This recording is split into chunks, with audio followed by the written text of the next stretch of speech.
ఓం నమః శివాయ.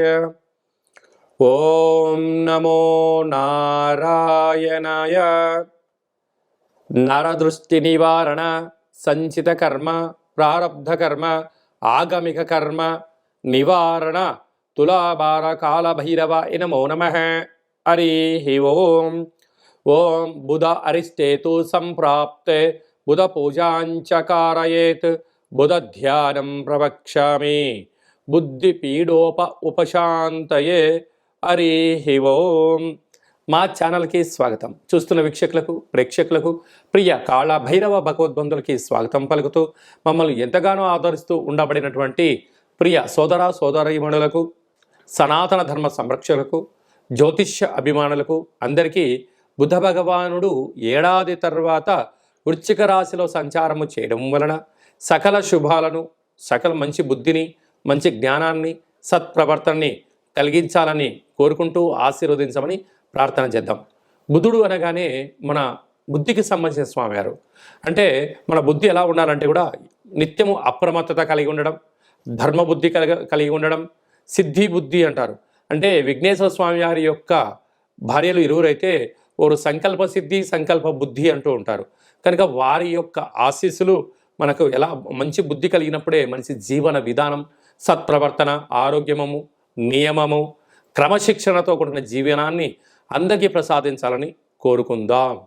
ఇలాంటి కాల సమయంలో బుధుడు మనకు అనుకూలంగా ఉండాలి అన్నట్లయితే ప్రతి బుధవారం పూట ఉదయం 6 గంటల నుండి 7 గంటల వరకు బుధహోర జరుగుతూ ఉంటుంది. కనుక సూర్య నమస్కారం చేయడం, ఓం బ్రాం బ్రీం బ్రౌం సహ బుధాయ నమః అనేటువంటి మంత్రాన్ని ఉచ్చరింపచేయడం, ప్రతి బుధవారము పెసరపప్పుతో కూడుకున్నటువంటి ఆహారాన్ని భుజించడం, ఆ పెసరపప్పును నీటిలో నానబెట్టి హనుమంతుడు స్వామివారి దేవాలయంలో ఏర్పాటు చేయడము, శ్రీ వెంకటేశ్వర స్వామికి తులసిమాలను సమర్పించడము, విష్ణు సహస్రనామ పారాయణం చేయడము, విష్ణు సహస్రనామ పారాయణాన్ని వినడం వలన బుధుడి యొక్క ఆశీస్సులు కలిగి మనకి మంచి బుద్ధి కలుగుతుందని చెప్పి గమనించాలి.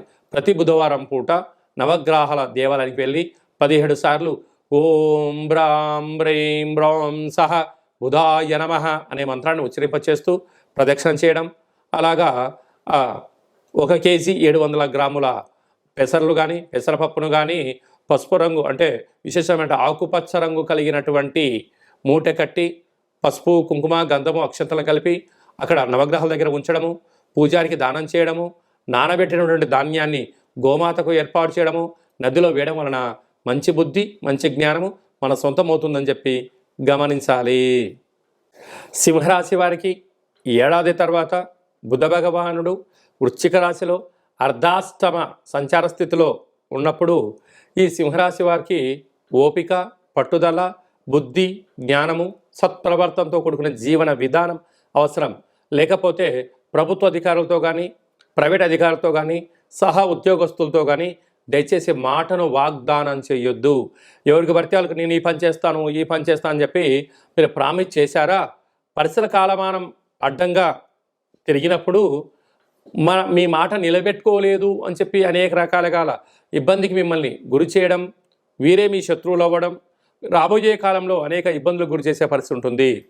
అందుకే మన పెద్దవాళ్ళు చెప్తుంటారు, సత్కర్మ చైవ సత్ఫలితః, దుష్కర్మ చైవ దుష్ఫలితః అంటుంటారు. అంటే మంచి కార్యక్రమాలు, మంచి మిత్రులతో ఎలాంటి మీ పైన ఎక్స్పెక్టేషన్స్ లేనటువంటి వారితో స్నేహం చేయడం వలన హానికరం లేని స్నేహితులు ఉంటారు. అలాగా ఏదో ఆపేక్ష కలిగినటువంటి వ్యక్తులతో మీరు స్నేహం చేస్తే మీరు ఏ రోజైతే మీరు పని సక్రమంగా చేయలేదో అదే రోజు మీరు మీ పైన తిరగబడి మీరే శత్రులు అవుతారని చెప్పి గమనించాలి. అందుకే వీలైనంత వరకు ఆనందంలో వాగ్దానం చేయకూడదట, ఆవేశంలో నిర్ణయం తీసుకోకూడదట. కనుక సింహరాశి వారికి ఈ సూత్రం చాలా అవసరం అని చెప్పి గమనించాలి. బుధ భగవానుడు ఇంకనూ మనం విజయం సాధించడానికి మంచి బుద్ధిని, మంచి జ్ఞానాన్ని, వ్యాపార అభివృద్ధిని, జనాకర్షణ, ధనాకర్షణ కలిగినటువంటి వాటిలో విజయం సాధించగలగాలి అన్నట్లయితే ఈ యొక్క పాత్రను స్వర్ణాకర్షణ కాళభైరవ స్వామికి అక్షయ పాత్ర అంటారు. ఇది ఒక కంచు పాత్ర. ఈ పాత్రలో 12 రాసులు అచ్చు వేయడం కూడా జరుగుతుంది.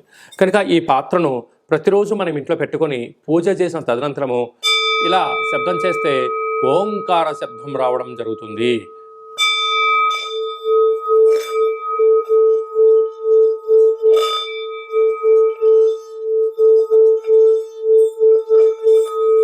శబ్ద తరంగాల్ని సృష్టించడం వలన మనిషి శరీరంలో 7 చక్రాలు వికసింపచేయడం, మనకు మంచి బుద్ధి, మంచి జ్ఞానం కలగడం, వ్యాపారంలో మనం ఏదైతే అనుకుంటున్నామో వాటికున్న ఆటంకాలన్నీ కూడా తొలగిపోతాయని చెప్పి గమనించాలి. ఈ కాళభైరవ స్వామి అక్షయ పాత్ర, కాళభైరవ స్వామి పిరమిడు, డాలరు, కంకణము, మీకోసం ప్రత్యేకంగా కాళభైరవ హోమము, అలాగనే అక్షయ పాత్రతో పాటు 27 రకాల వస్తువులతో దిష్టి దించడం కూడా జరుగుతుందని చెప్పి గమనించాలి. కనుక ఆసక్తి గలవారు ఈ కింద నెంబర్ సంప్రదించి మంచి బుద్ధిని, మంచి జ్ఞానం కలిగించేటువంటి అక్షయ పాత్రను ఇంట్లో పెట్టుకొని పూజ చేసుకుందాం. అష్ట కష్టాలకు స్వస్తి పలుకుదాం, అష్టైశ్వర్య స్వాగతం పలుకుదాం. నరదృష్టి, శత్రు దృష్టి, సకల కర్మలను తగ్గించుకునే మానవ ప్రయత్నం చేద్దామని చెప్పి గమనించాలి. అలాగనే ఈ యొక్క ఉప్పును హిమాలయన్ రాక్ సాల్ట్ అంటే సైంధవ లవణము ఉప్పు దీపము అంటారు. అంటే మనము ఏదైనా ఒక కార్యక్రమాలు చేస్తున్నప్పుడు కొన్ని దుష్టగ్రహాలు తొలగించడం కోసం ఉప్పు పోసి దీపం వెలిగిస్తూ ఉంటాం. అలాగనే ఈ యొక్క సైంధవ లవణ ఉప్పు దీపాన్ని ఇంట్లో పెట్టుకోవడం వలన 4 వైపులా పైన కింద 30 అడుగుల వరకు నెగిటివిటీని కంట్రోల్ చేయడము, ప్రశాంతత, మంచి నిద్ర, అదృష్టం మన సొంతం అవుతుందని చెప్పి గమనించాలి. కనుక మనమందరము కూడా సత్ప్రవర్తన కలిగిన జీవితానికి స్వాగతం పలకాలి అన్నట్లయితే ఈ సైంధవ లవణ కాళభైరవ ఉప్పు దీపాన్ని ఇంట్లో పెట్టుకొని అదృష్టానికి స్వాగతం పలుకుదామని చెప్పి గమనించాలి. అలాగే మీ వ్యక్తిగత జాతకం తెలుసుకోవాలనుకుంటున్నారా? మీ యొక్క పేరు, పుట్టినటువంటి తేదీ, నెల, సంవత్సరం, సమయం రాసి మీరు వాట్సాప్లో పంపించగలిగినట్లయితే మీ యొక్క జాతకాన్ని 100 సంవత్సరాల జాతకాన్ని రాసి పంపించి ఇది పుట్టినప్పుడు గ్రహ గమనాలు ఎలా ఉన్నాయి, ప్రస్తుతం ఎలా ఉంటున్నాయి, రాబోయే కాలం ఎలా ఉండబోతున్నాయో సవివరంగా సంపూర్ణంగా కూడా తెలియజేయడం జరుగుతుంది. అలాగే చాలామందికి డేట్ ఆఫ్ బర్త్లు లేనటువంటి వారికి మీ పేరు యొక్క మొదటి అక్షరాన్ని అనుసరిస్తూ రాశిని తెలియజేస్తూ రాశి యొక్క స్థితిగతులను చెప్తూ రమణ శాస్త్రం ద్వారా అనగా గవ్వల ద్వారా కాళభైరవ ఉపాసన చేత భూత, భవిష్యత్, వర్తమానాన్ని తెలియజేయడం జరుగుతుంది. కనుక ఈ కింది నెంబర్ సంప్రదించి అపాయింట్మెంట్ తీసుకొని సంప్రదించగలరు. మన యొక్క దేవాలయంలో ఎవరు జాతకం, జ్యోతిష్యం చెప్పించుకున్నా వారికి కాళభైరవ స్వామి దేవాలయంలో అర్చన, అభిషేకము, ఒక కాళభైరవ ముడుపు, దీపాన్ని పూజను ఏర్పాటు చేసి మీకు వీడియో కాల్ ద్వారా చూపించి స్వామి యొక్క ఆశీస్సులు కూడా మీకు అందించడానికి ఏర్పాట్లు చేయడం జరుగుతుందని చెప్పి గమనించాలి.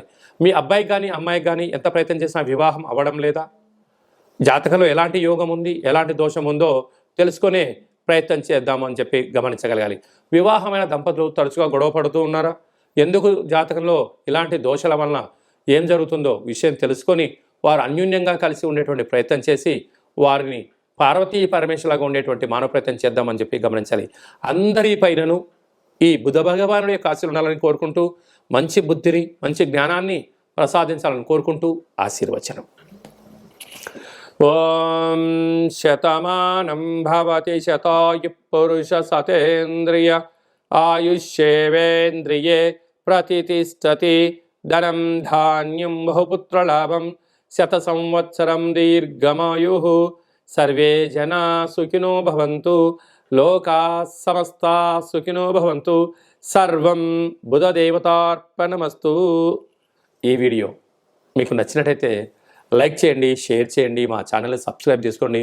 మేము చేస్తున్న వీడియోలు, ఆధ్యాత్మిక వీడియోలు భగవద్బంధువులకు, మిత్రులకు, స్నేహితులకు చేరవేసి హిందూ ధర్మాన్ని కాపాడండి.